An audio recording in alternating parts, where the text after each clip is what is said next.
I'm going to be talking on understanding aberrometry. Basically, what we have to understand is that the eye is not like a telescope. The eye has an off-axis design. There's a variable aperture. There's accommodation that happens, and there's a changing fixation.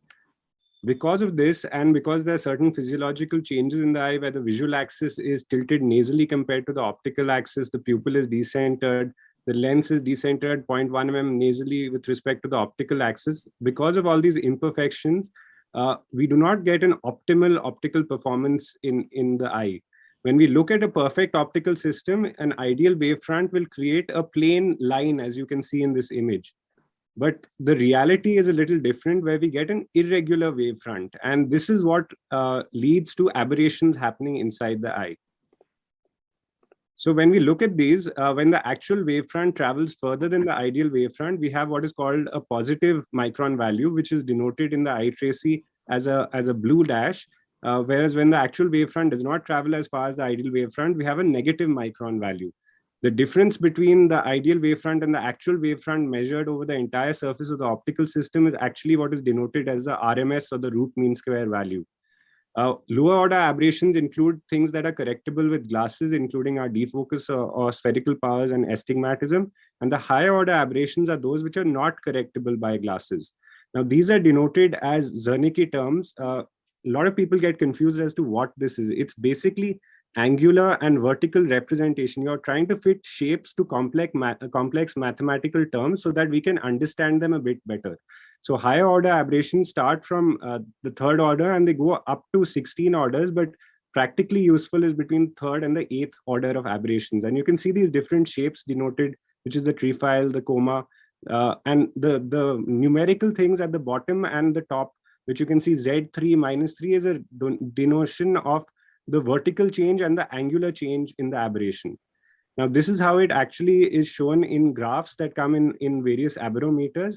Red, as I told you, is a negative where the wavefront travels less than the ideal wavefront, and blue is where the wavefront travels more. Now, what do these actually cause? They cause certain symptoms. They can cause blurriness, ghost images, halos, starbursts, and loss of contrast. So this is why it's optically important to look at aberrations. There are various different aberrometers available: the OCAS, iTrace, OPD3, iDesign, Xywave, and the Aeon Eye. Now, these are based on certain principles. Like the Hartmann-Shack basically means it's a modified fundus camera with an array of objective lenses. A light is projected, and the way the light reflects out in the form of spots is captured by the fundus camera, and it's denoted as an aberration map. In a Chernig's aberrometer, the difference is we project 168 points inside, and then the camera captures how these are changing after reflection from the retina, and this is denoted as the aberration map. In a skioscope like the Nidec OPD3 one, we are basically projecting infrared slit beams, and the reflected light is then captured by an array of rotating detectors, and this gives like a retinoscopic map which denotes the aberrations. And the last one is the ray tracing, where you have, where it's not, it doesn't do the aberrometry together. It has a sequential tracing of laser light, which is reflected in, and the way it deviates from its position tells us the aberrations. So I'm just going to go through a few case examples of importance of aberrometry. This was a 41-year-old radiologist who presented to us with progressive deterioration in vision and an increase in myopia. What was happening was that with progressive myopia, he was getting corrected to 6.5, but his uncorrected vision was dropping significantly. The anterior and the posterior segment looked okay. When we did the pentacam as well as the OCT, it did not show any changes. This is an absolutely normal map.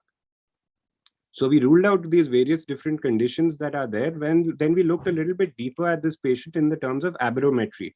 Now, the good thing about the iTrace aberrometer is it splits the internal and the external, which is corneal aberrations, the internal and the total aberrations.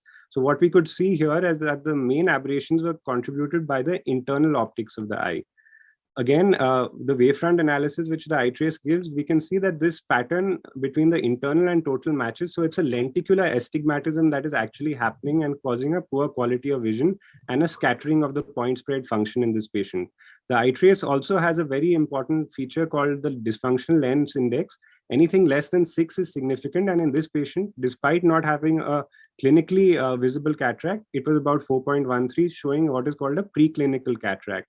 So with this, we made a diagnosis of a preclinical cataract and lenticular astigmatism. And once the surgery was performed, the patient did much better. This also masquerades post-LASIK regression, and we published that. This is coming back to what I initially mentioned, that the optical, pupillary, and visual axes don't match in the eyes. And because of this, you can have higher order aberrations. This becomes important in multifocal IOLs.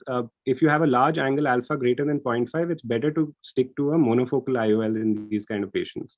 The second thing to remember is for spherical aberrations, it's always better to keep a slightly positive spherical aberration, which is there from the cornea, which is balanced by the negative from the lens. And therefore, in a patient like this, where you have a slightly further positive spherical aberration, you can balance it with the negative in the IOL. The eye trace also helps us to measure accommodation by giving specific targets. So it has the ability to give you a distant target as well as a near target. And you can look at how differently the refraction is there also in different pupillary zones. So this is a patient with good accommodation, and a different patient in whom the accommodation is nearly lost. There's no change in the refraction. So this is my last slide, just a summary. Basically, these are the different types of aberrometer. The advantage of the ray tracing ones is in refractive surgery and to denote pseudomyopia. The eye trace also has a toric planar, and it has a dysfunctional lens index, which is useful in cataract surgery. The Hartmann-Shack aberrometers are basically more useful in refractive surgery. The OCAS is an optical quality analysis system that helps in tear film optics and how the tear film affects scattering of light. And the NIDEC, the OPD3, helps as a topographer, and it also has certain corneal indices. Thank you. Thank you so much, sir. Thank you, Rishad. A wonderful talk. So, Rishad, though we'll take the discussions at the end, but there was a quick question. Do we have any cutoff value for the aberrations? There is a question to you.